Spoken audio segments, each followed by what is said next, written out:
I'm John Bailey from Boston. I'd like to ask about our consumer businesses, which means that I have to ask about the consumer in general. The situation, as I understand it, is that over the last 30 years or so, the median consumer has seen his income rise only a little faster than inflation and much slower than GDP overall. Income inequality is at a 400-year high. The present value of lifetime income for the median person has improved slowly, yet the size of his lifetime liabilities, such as health care, housing, education, and retirement, has ballooned. The economic net worth, then, of the consumer may be poorer than they think. To cope, the median guy has put his wife to work, borrowed against the house, and also the credit cards. So I think this may have some implications for the sustainability of consumer businesses, and seeing that we've been buying a number of them recently, how do we think about this problem? And are there any non-obvious risks that we should be considering? The American consumer overall is better, but not dramatically as better off than 10 years ago. Even somewhat better off than 20 years ago. But you're quite right in that there's been considerable inequality in terms of the progress of people financially during that period. We don't have broad ideas about, I mean, we don't make decisions on what business we buy based on some sweeping future projections about things. We think America will do pretty well over time. In fact, we're quite sure it will do pretty well over time, and that our kids will live better than we live. My kids would say that wouldn't be so difficult. And the grandchildren will live better. That has been the history of the American economy. The real income per capita grew sevenfold, I believe, in the 20th century. That is huge. It cost $18, as I remember, to make a 3-minute station-to-station call from New York to San Francisco 40 years after the telephone was invented.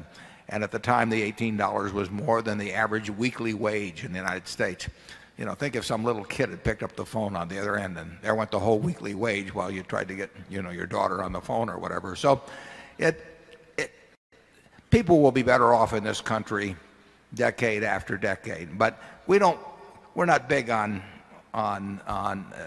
being futurologists or anything at Berkshire. I will tell you this, in terms of our consumer businesses right now, they're very soft. Our furniture and jewelry businesses generally, candy businesses dealing with consumer day by day are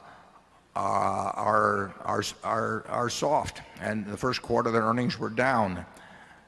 One of the things you have to think about, and people don't focus on this very much, but you read about GDP, and this is one reason I really think we've been in a recession now, not a huge one, or not a violent one, but for over 2 years.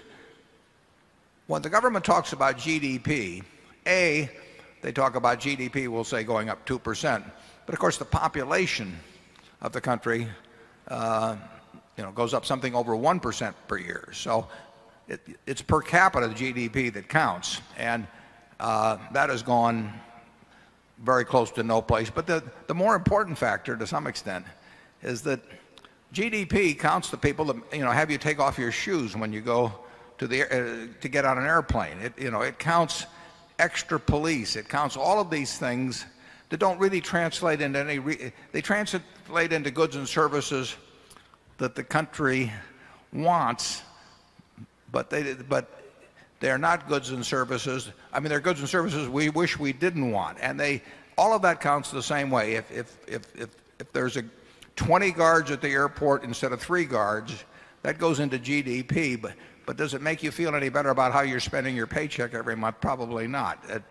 And when you get into a war, for example, if you drop planes into the ocean, that's part of GDP, the cost of manufacturing those planes, but it doesn't do anything for you at your house.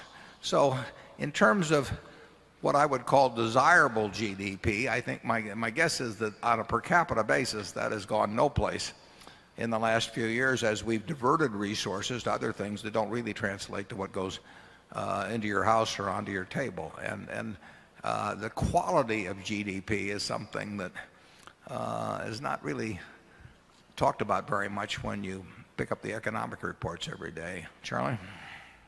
Yeah, and the type of figures you gave us about inequality tend to obscure a basic and important fact.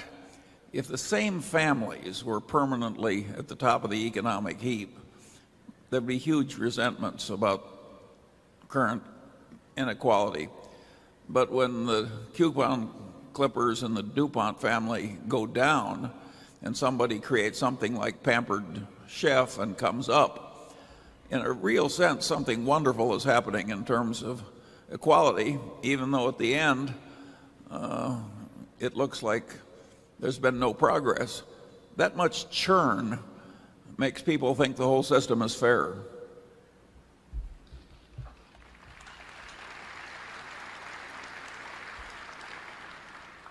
We prefer not to be part of the churn, though, actually, at this point. I mean, we were much more in favor of churn 30 or 40 years ago.